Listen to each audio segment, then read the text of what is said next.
June 19, 1944. Task Force 58 steams 200 miles west of the Mariana Islands. USS Enterprise, Lexington, Bunker Hill, Yorktown, and 11 other aircraft carriers turn into the wind as flight decks erupt with activity. Grumman F6F Hellcats thunder down wooden planks and steel decks, clawing into the morning sky in tight succession. Vice Admiral Mark Mitscher commands the most powerful carrier force ever assembled, flying his flag from Lexington. 15 American flat tops, 905 aircraft. Opposing them is Imperial Japan's final, desperate attempt to halt the American advance toward its homeland. What Japanese naval aviators will discover this morning will shatter everything they believe about aerial combat. Lieutenant Warrant Officer Sakio Kamumatsu adjusts his flight suit in the ready room aboard the carrier Taiho at 0730 hours. The briefing had been emphatic. Maximum strike force against American carriers detected east of Guam. Intelligence reports indicate 15 large flat tops operating in 3 task groups southwest of Saipan. This is the decisive battle. Kamumatsu is assigned escort duty for the second attack wave, fighters tasked with protecting bombers that will cripple the American invasion fleet. His Zero carries a center-line drop tank, extending its range beyond 1,000 nautical miles. What was once a nimble dogfighter has become a long-range escort platform, a role born of necessity rather than design. The doctrine guiding this strike is rooted in victories from another war, 1941 and 1942. Pearl Harbor, Darwin, the Indian Ocean. Coordinated carrier strikes flown by elite pilots in superior aircraft had once rewritten the rules of naval warfare. Commander Minoru Genda's tactical concepts had exploited the Zero's strengths, unmatched turning ability, exceptional range, and light wing loading. A skilled pilot could dominate any opponent through maneuver alone, bleeding enemy energy until the kill was inevitable. Numerical inferiority did not matter. Skill would decide the outcome. It always had. Task Force 58 represents everything Japan now fears. 6 of its carriers are Essex-class ships, 27,000-ton Leviathans with reinforced flight decks capable of operating heavier, more powerful aircraft. American carrier design has abandoned the Japanese obsession with maximum aircraft capacity. Instead, durability and damage control are paramount. Speed and numbers are sacrificed in exchange for survivability. American carriers are meant to be hit and keep fighting. The aircraft they carry reflects the same philosophy. The F6F Hellcat, introduced in late 1943, is a blunt answer to hard lessons learned against the Zero. Grumman engineers designed it explicitly to kill Japanese fighters, incorporating intelligence from captured aircraft and exhaustive combat reports. Fully loaded, the Hellcat weighs nearly 12,000 pounds. A 2,000-horsepower Pratt & Whitney R2800 double Wasp drives it to 380 miles per hour. Armor plate, over 200 pounds of it, shields the pilot, oil system, and critical components. Self-sealing fuel tanks prevent catastrophic fires. 6.50 caliber Browning machine guns, each with 400 rounds, deliver firepower unmatched by any Japanese fighter.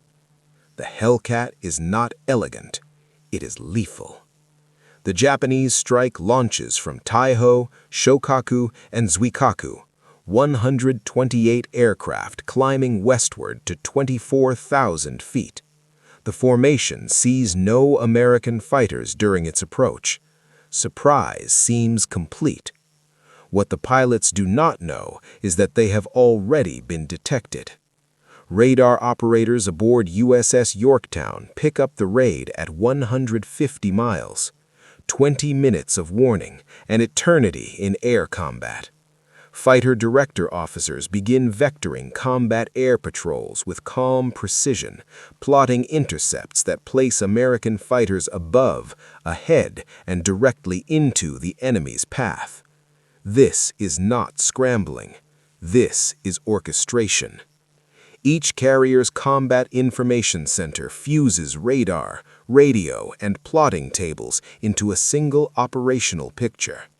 Fighter directors talk Hellcat pilots onto their targets with continuous updates: altitude, bearing, speed.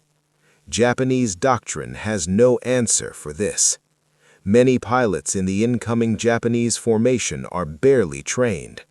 The accelerated training program, once 3 years, has been compressed into 6 months. Some pilots have fewer than 100 total flight hours. Carrier landing practice averaged 5 successful traps before deployment. Gunnery training was limited to ground targets due to ammunition shortages. Most have never fired at a moving aerial target. Lieutenant Junior Grade Teishi Yamamoto is an exception. With over 600 combat hours since 1941, he has fought over the Dutch East Indies and Rabaul, where Japanese naval aviation once ruled the skies. The Zero's reputation for invincibility still lives in his memory. But even Yamamoto has seen the change. Guadalcanal shattered old assumptions. American pilots learned to refuse turning fights, using thock-weave defenses and high-speed slashing attacks to exploit the Zero's lack of armor. Victories came at a cost, but they came. Yamamoto flies with Ensign Hiroshi Tanaka, his wingman. Tanaka graduated from flight training 10 weeks ago. He has 75 flight hours and no combat experience. Yamamoto must fight the enemy while protecting Tanaka from dangers Tanaka does not yet recognize. It is an impossible burden, and one shared by every remaining veteran in the formation. Commander David McCampbell leads VF-15's 1st Division from USS Essex, 12 Hellcats climbing under radar guidance toward the approaching raid. Every American pilot in his formation has over 300 flight hours. Many have more. All have trained extensively in deflection shooting, energy tactics, and coordinated team fighting. They trust their aircraft. They trust their wingmen, and they trust the unseen voices guiding them from the carriers below. The Hellcat was built to bring its pilots home. This morning, over the Philippine Sea, it will do far more than that. This durability provides more than physical protection. It creates psychological confidence. American pilots enter combat knowing their aircraft can absorb punishment that would instantly destroy enemy fighters. At 0915, approximately 90 miles west of Guam, the Japanese formation encounters the first Hellcats.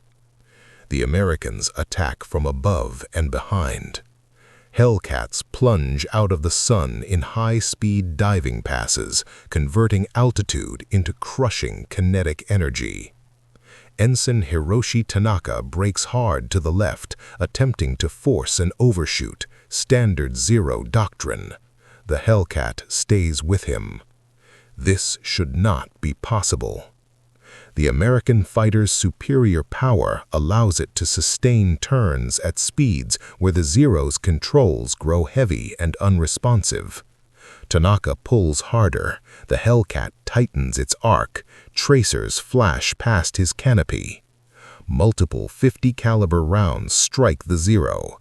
Control cables snap, fuel tanks rupture and ignite instantly. With no armor and no self-sealing tanks, the Zero offers no resistance to armor-piercing incendiary fire. Flames race through the wing structure.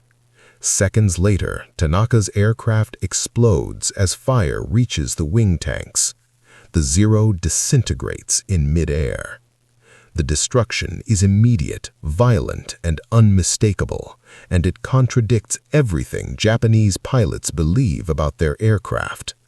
The psychological shock ripples through the formation. Commander David McCampbell's division executes coordinated slashing attacks, diving from 28,000 feet, reaching nearly 450 miles per hour before pulling up in steep zoom climbs. The Hellcats never linger.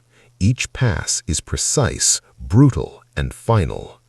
This is energy warfare. The Americans refuse turning engagements. They will not bleed speed. They will not be drawn into low-altitude maneuvering fights where the Zero still holds an advantage. Instead, they dictate every engagement, striking only when conditions favor them. Japanese pilots attempt traditional dogfights and find nothing to fight. The Hellcats are already gone, climbing back to altitude, resetting for the next pass. American teamwork is unmistakable. Wingmen cover leaders, sections maneuver as single units, mutual support is constant. This coordination reflects extensive multi-aircraft tactical training that emphasizes division combat over individual heroics. Clear radio communications reinforce that advantage. Hellcat pilots receive concise updates and warnings despite the crowded airspace. Japanese radio systems, plagued with static and interference, prove nearly unusable. Many Zero pilots switch them off entirely, relying on hand signals and prearranged formations that dissolve under attack. As communications fail, formations fragment. Losses accelerate. Within 8 minutes, 12 Zeros fall to Hellcat guns. American pilots note disturbing patterns. Japanese gunnery is poor. Most bursts trail harmlessly behind targets. Evasive maneuvers are predictable, repeating textbook patterns that betray limited training. Several pilots abandoned advantageous positions through hesitation or confusion, missing fleeting chances to strike. The enemy is no longer elite. Lieutenant Alexander Vrechu of VF-16, flying from USS Lexington, intercepts a second Japanese group attempting to penetrate the fighter screen. His section of 4 Hellcats engages 12 enemy aircraft. 8 minutes later, 6 Japanese aircraft are destroyed. Vrechu expends just 360 rounds of his 2,400-round ammunition load. Short, accurate bursts of 50 caliber fire tear Zeros apart. Wings shear off, engines erupt, fuel tanks ignite instantly. The Zero's light construction, once its greatest strength, now becomes a fatal liability.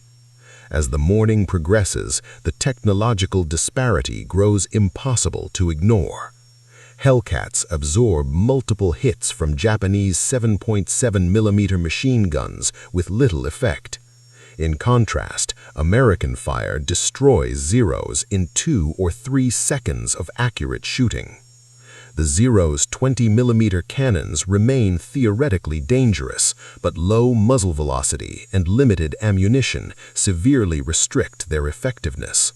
Many pilots exhaust their cannon rounds quickly through poor fire discipline, leaving only rifle-caliber weapons for subsequent engagements. The imbalance is total. Radar-directed fighter control keeps the defense perfectly synchronized. Fighter direction officers track every contact, vectoring fresh Hellcats onto incoming raids with ruthless efficiency. Japanese formations arrive piecemeal, intercepted again and again before they can assemble for coordinated attacks. Attrition becomes systematic. Vice Admiral Jisaburo Ozawa launches his second wave at 8:56 hours, 128 aircraft from all available carriers. The strike includes 48 Zero fighters, 53 Judy dive bombers, and 27 Jill torpedo bombers, intended to overwhelm American defenses through sheer numbers. Instead, navigation errors fracture the force during the long approach. Inexperienced pilots lose contact with formation leaders. Several groups become completely lost, burning fuel while wandering the Philippine Sea. Lieutenant Russell Reiter of VF-31 aboard USS Cabot intercepts the leading elements 60 miles from Task Force 58. His Hellcats attack from upsun, achieving total surprise. Japanese pilots fail to maintain effective lookout discipline. 5 enemy aircraft fall within minutes. Survivors push on, only to encounter additional Hellcat formations stacked at multiple altitudes. Each interception follows the same deadly pattern: dive, fire, zoom, reposition. The Americans control the sky. The few Japanese aircraft that penetrate the fighter screen arrive in scattered, disorganized groups. Anti-aircraft fire from destroyers and cruisers throw dense barrages into their paths. Proximity-fused shells burst with lethal precision. Only one torpedo bomber succeeds in launching its weapon. USS Indiana evades it easily. The second wave has failed. At 11 a.m., Commander David McCampbell, leading VF-15's second strike, intercepts the third Japanese wave. His formation of 12 Hellcats plunges into more than 40 enemy aircraft in a running battle that stretches across 20 minutes and dozens of miles of sky. The engagement is fluid, chaotic, and one-sided. McCampbell personally destroys 7 Japanese aircraft. His wingman, Lieutenant Roy Rushing, accounts for 4 more. The outcome is not the result of individual brilliance alone. It reflects the cumulative advantage of American training, doctrine, and aircraft design. Every Japanese mistake, poor lookout, sloppy formation discipline, predictable maneuvering is immediately exploited. Hellcats appear, strike, and vanish before retaliation is possible. Japanese formations dissolve into isolated aircraft maneuvering defensively, abandoning their attack mission entirely in desperate attempts to survive overwhelming fighter opposition. Lieutenant Commander Kenji Suzuki witnesses the third wave's destruction while nursing his damaged Zero back toward the fleet. His aircraft is riddled with .50 caliber holes through wings and fuselage. One elevator control cable is severed. The engine runs rough, oil pressure fluctuating dangerously. The losses exceed anything Suzuki has experienced. Not even Midway compares. There, at least some Japanese aircraft reached enemy ships. Today's operations achieve virtually nothing. Dozens of aircraft are lost. Dozens of pilots, many irreplaceable, are gone. Returning aviators report encountering an entirely new American fighter with unprecedented performance. Pre-war and early war intelligence, based largely on captured F6F Wildcats, had concluded American fighters remained inferior to improved Zero variants in nearly all categories except diving speed. The F6F Hellcat invalidates every one of those assumptions. It outclimbs the Zero, it turns effectively at high speed, it absorbs damage that would destroy any Japanese aircraft. The enemy fighter appears purpose-built to exploit every Zero weakness while negating its traditional strengths. Aboard Taiho, Vice Admiral Jisaburo Ozawa receives fragmentary reports indicating catastrophic losses across all 3 attack waves. Survivors describe American fighters appearing at every altitude and from every direction. Coordinated interception prevents Japanese aircraft from concentrating while inflicting disproportionate losses. Radio intercepts suggest American losses are minimal. Air operations officers tally the disaster. First wave, 69 aircraft launched, 27 return. Second wave, 128 aircraft launched, barely one-third survive. Third wave, losses comparable, with formations effectively destroyed. These are not merely aircraft losses, they are the destruction of pilot cadres whose training once required years of careful development. The consequences extend beyond tactical defeat to the strategic collapse of Japanese naval aviation. The psychological damage is profound. Young pilots who graduated only weeks earlier speak of terror and helplessness against an enemy that seems immune to attack. Their 7.7mm machine guns appear useless. American .50 caliber fire shreds aircraft instantly. The myth of the Zero's invincibility shatters completely. Veterans like Yamamoto struggle to comprehend the reversal. Tactical doctrines forged in China, Southeast Asia, and the early Pacific campaigns no longer function. Years of experience mean nothing when the enemy refuses to fight on familiar terms. The psychological foundation of Japanese naval aviation, technical superiority paired with elite pilot skill, collapses in a single morning. Morale aboard the carriers plummets. Maintenance crews count empty deck spaces where aircraft should have returned. Flight decks designed to operate 75 aircraft now hold scattered remnants of once formidable air groups. Armorers and mechanics stand idle, with no machines to service and no weapons to load. The human dimension of defeat becomes unavoidable as friends and squad mates fail to return from what had been promised as a decisive victory. Ozawa considers launching a fourth wave, 82 aircraft already prepared, but reconnaissance indicates American carriers remain fully operational. Further attacks promise only annihilation. Yet withdrawal abandons Saipan. To retreat is to concede defeat in what Japanese planners believed would decide the Pacific War. Compounding the crisis is a breakdown in command understanding. Surviving pilots provide conflicting reports. Staff officers struggle to assemble a coherent picture. The traditional emphasis on spiritual determination over material realities obstructs honest assessment. Many commanders simply refuse to accept that American fighters can dominate Japanese aviators regardless of numerical superiority. But the evidence is undeniable. The Hellcat's dominance stems from comprehensive design superiority.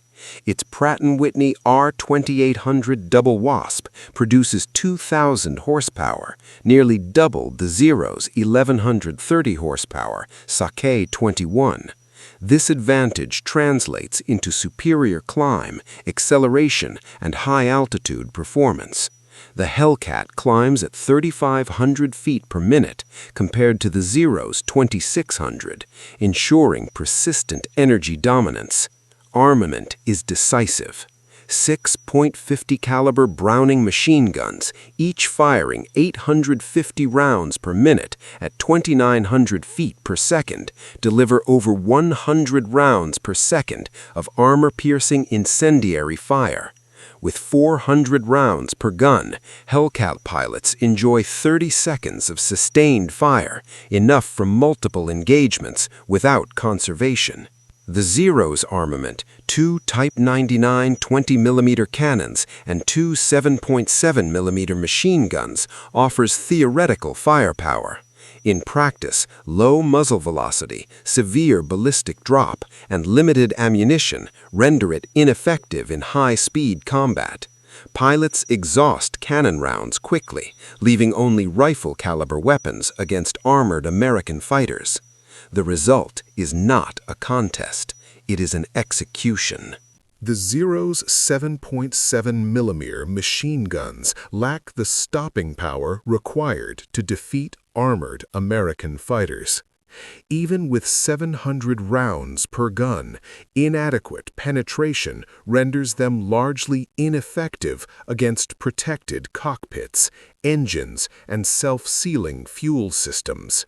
Volume of fire cannot compensate for insufficient lethality. American radar technology compounds this disadvantage.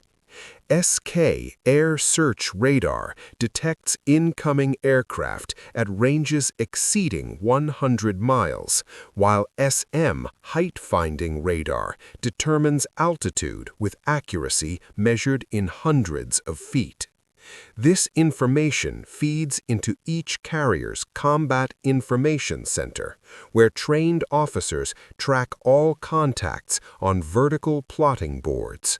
Fighter director officers use this data to vector defending fighters via VHF radio, maintaining clear communications despite atmospheric interference and crowded frequencies.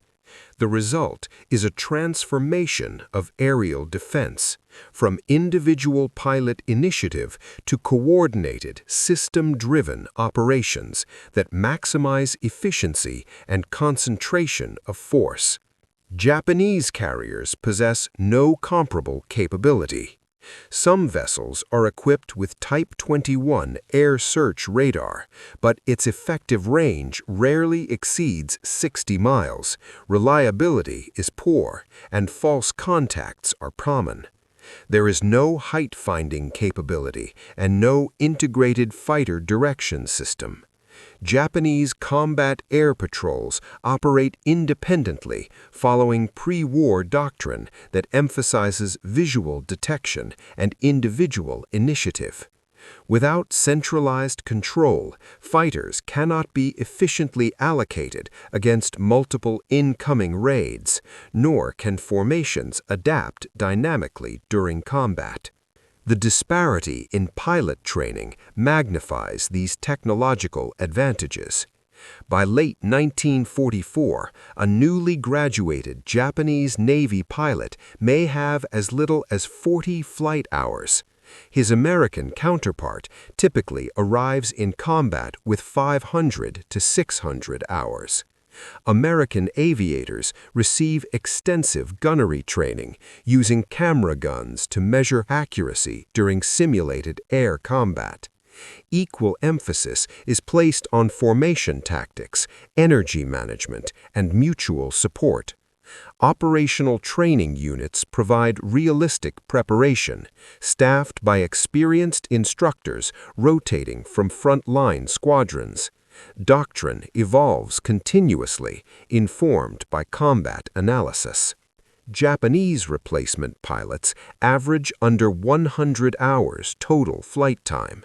Fuel shortages force reliance on ground instruction and limited flying in obsolete trainers. Most pilots never fire their weapons at moving aerial targets before entering combat. Formation flying emphasizes parade ground precision rather than tactical flexibility. Entire elements of pre-war training, aerobatics, instrument flying, night operations are eliminated. The result is a qualitative collapse in pilot capability that turns aircraft performance differences into overwhelming combat disparities. Despite mounting evidence of catastrophe, the fourth Japanese wave launches. Vice Admiral Ozawa commits his remaining 82 aircraft, hoping to inflict some damage before withdrawing westward. Instead, they encounter even denser fighter opposition. American carriers recover, refuel, and relaunch combat air patrols with relentless efficiency. Hellcats, stacked at multiple altitudes, engage each group in turn. The destruction continues with mechanical precision. By 1430, American search aircraft locate the Japanese fleet 275 miles west-northwest of Task Force 58. Vice Admiral Mark Michener orders a maximum effort strike despite the extreme range. 216 aircraft launch, including 85 Hellcat fighters, demonstrating American offensive reach far beyond fleet defense. While Japanese carriers struggle to maintain token combat air patrols with surviving aircraft, American carriers unleash overwhelming striking power. The role reversal is complete.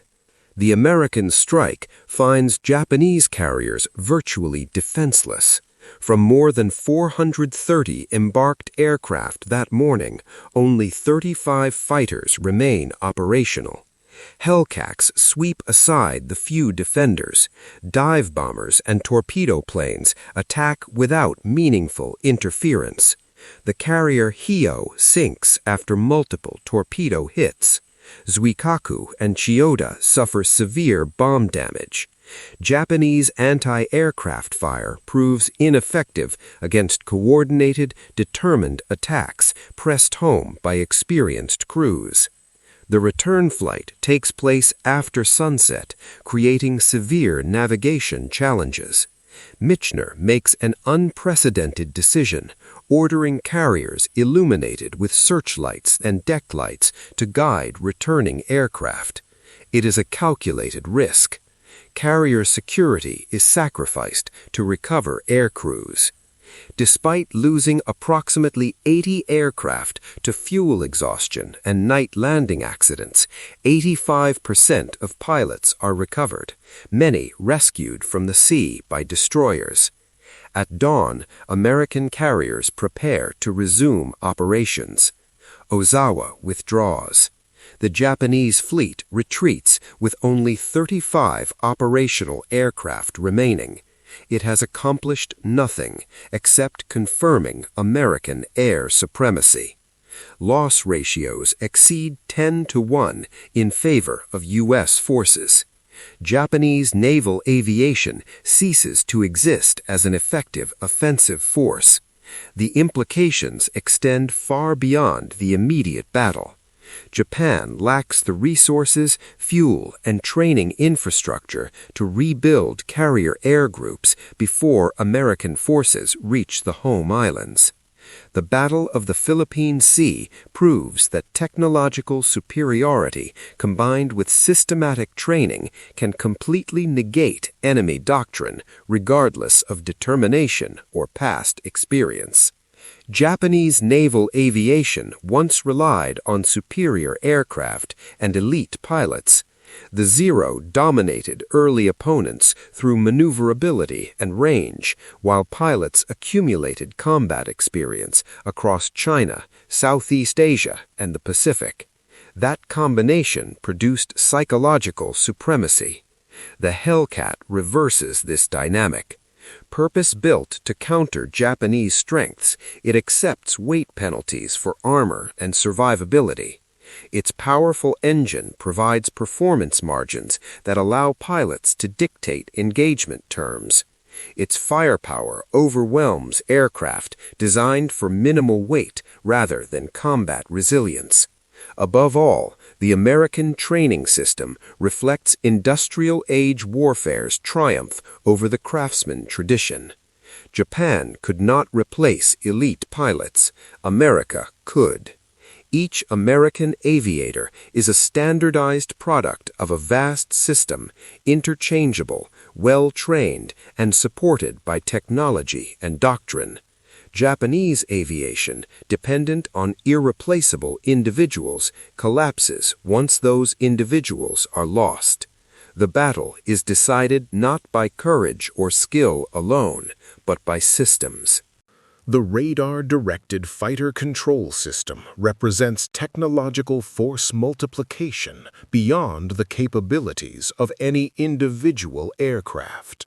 The ability to position fighters optimally before visual contact eliminates Japanese tactical surprise while maximizing defensive efficiency. Carrier task forces, once vulnerable to mass air attack, become nearly impregnable against conventional aviation. This transformation is not the result of a single invention, but of integration. Sensors, communications, command centers, and trained personnel combine into a unified system whose effectiveness exceeds the sum of its parts. Japanese naval doctrine, rooted in pre-war assumptions about decisive offensive strikes, fails catastrophically when confronted by an enemy that refuses to fight on those terms. The concept of winning wars through climactic carrier battles becomes irrelevant against an opponent willing to accept gradual attrition through sustained operations, an approach backed by overwhelming industrial capacity. The human cost of this failure extends beyond aircraft and pilots to the destruction of institutional knowledge.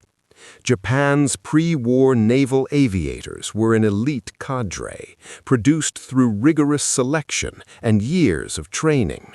Their loss cannot be replaced by abbreviated wartime programs that produce pilots with minimal competence rather than excellence. The decline becomes self-reinforcing. Inexperienced pilots suffer disproportionate losses, accelerating the collapse of overall force effectiveness.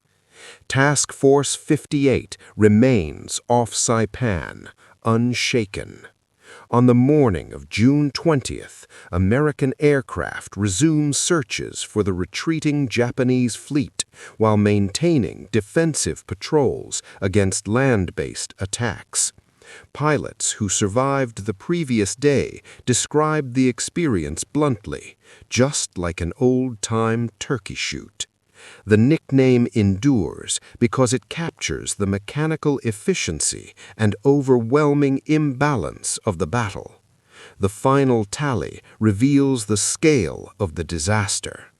Japan loses approximately 445 aircraft, including 395 carrier-based planes and roughly 50 land-based aircraft.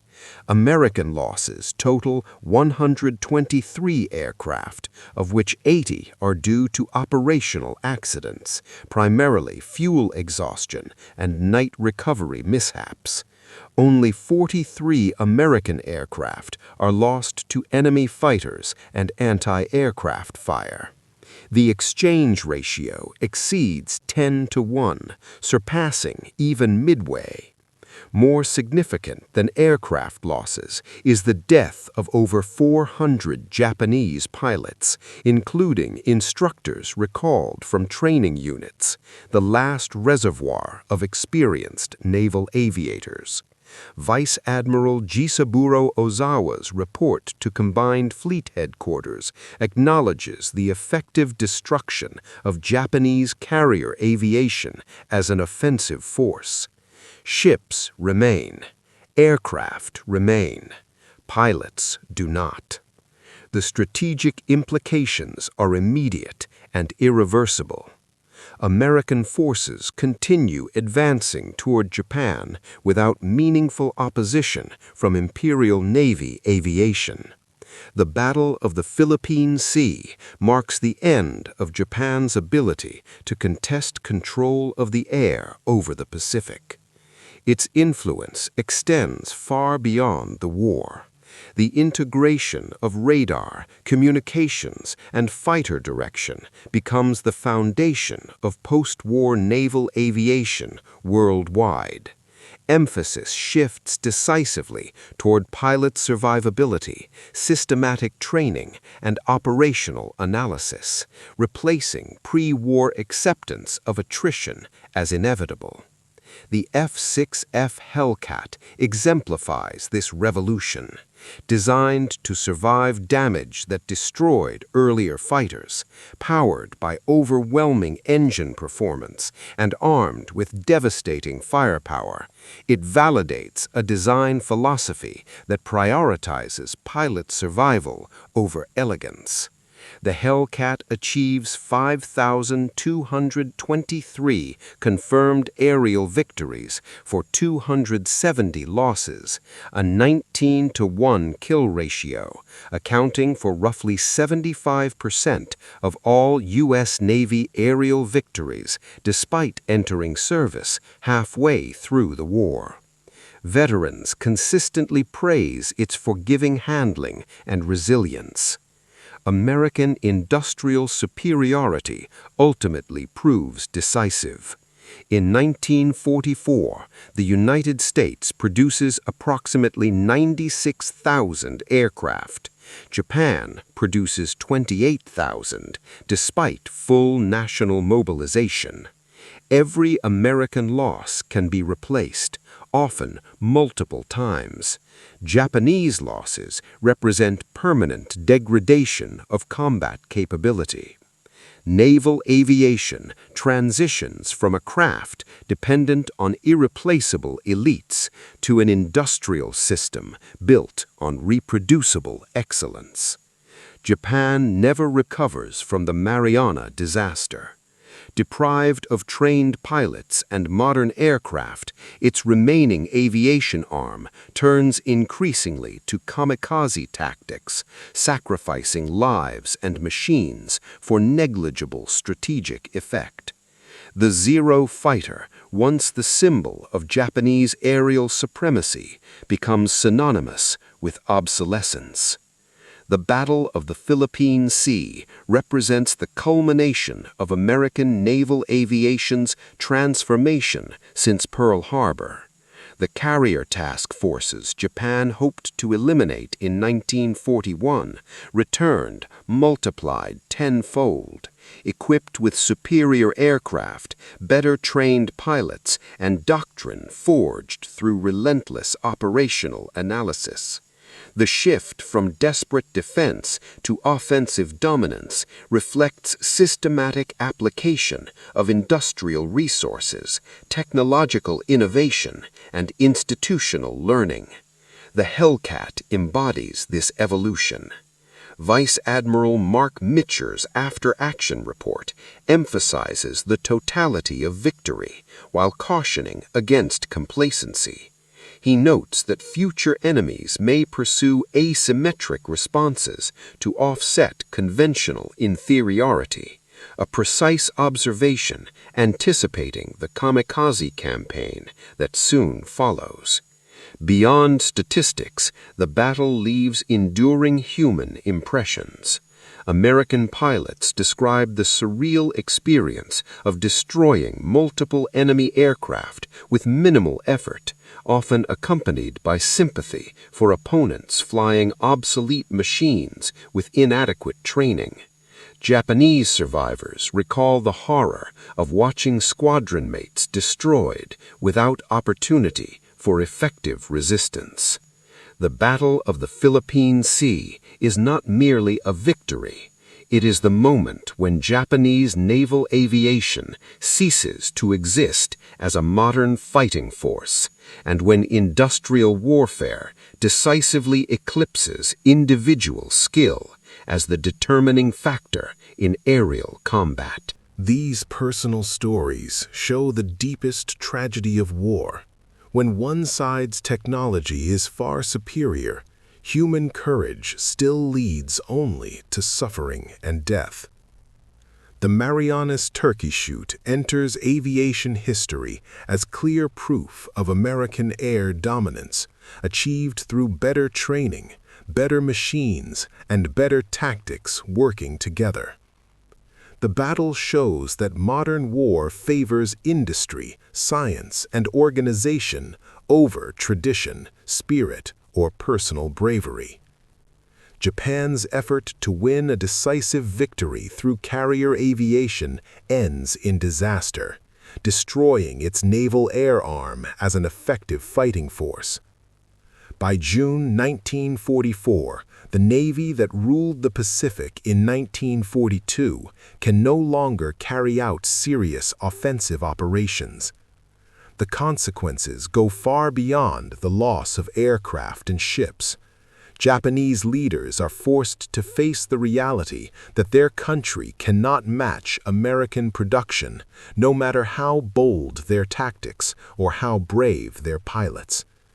Continuing the war despite this certainty reflects a deep cultural refusal to accept defeat rather than clear strategic thinking. From this conflict grows the kamikaze idea, born from knowing the war is lost but refusing to accept its meaning. The sinking of the carriers Shokaku and Taiho on June 19th deepens the disaster. Shokaku, a veteran of Pearl Harbor and nearly every major carrier battle, is sunk by USS Kavala while refueling planes. Taiho, Japan's newest and most advanced carrier, sinks after a single torpedo triggers deadly fuel vapor explosions. With these ships are lost experienced crews whose knowledge cannot be replaced before the war ends. The advantages shown during the Marianas turkey shoot shape the rest of the Pacific War. American forces move steadily toward Japan, while Japanese defenses grow more desperate and less effective. The carrier battle meant to stop this outcome instead proves that American power can reach anywhere its strategy demands. Veterans remember June 19, 1944, as the day U.S. naval aviation achieved total superiority. Years of training and preparation come together in a few hours that erase Japan's offensive carrier power. The Hellcat fighter stands at the center of this victory. It turns American carriers from vulnerable targets into dominant weapons. Its pilots show how solid training can produce large numbers of capable aviators who overwhelm smaller groups of elite opponents. The lessons of the Marianas shape naval aviation for decades. Nations learn that success depends on combining technology, training, and tactics, and on protecting pilots rather than treating them as expendable. Radar-guided fighter control becomes standard, and aircraft are designed to survive damage. American victory shows that production and innovation matter more than tradition or spiritual resolve. The cost is measured in Japanese lives lost in hopeless attacks against a stronger enemy. Young pilots who dreamed of honor instead die in outdated aircraft, unable to change the outcome. Their sacrifice brings no strategic gain, only the final loss of Japan's trained airmen. Survivors carry lasting guilt after returning from missions where friends did not. The Hellcat's success confirms a design approach that values pilot safety and steady performance over extreme speed or agility. Average American pilots achieve extraordinary results because their aircraft forgive mistakes and deliver heavy firepower. The Zero, which demands perfect flying and offers little protection, becomes a weakness once its pilots lack long training. These opposing designs reflect deeper differences in how each side values human life. The Battle of the Philippine Sea ends the era when carrier warfare is a contest between roughly equal forces. American strength makes combat one-sided, with outcomes decided before planes ever meet. Japanese pilots fly into battle already doomed, unable to overcome prepared defenses. The turkey shoot name captures this imbalance, where victory is certain regardless of enemy courage. Japan never recovers from the loss of pilots and experience suffered that morning. The training years destroyed in hours cannot be replaced, and later efforts only deepen the decline. June 19, 1944 marks the destruction of Japanese naval aviation as an effective force. The F6F Hellcat is the main tool of that result, combining armor, firepower, and ease of use. Radar warning, fighter direction, and coordinated defense overwhelm every attack. The battle proves that in industrial war, organized production and science defeat tradition and willpower. The Marianas turkey shoot becomes the moment American naval aviation secures lasting dominance. The carriers that once ruled the Pacific become helpless targets. From Pearl Harbor's shock to Philippine sea supremacy, the change shows how a free society can rebuild, adapt, and ultimately defeat aggression when it fully commits its resources.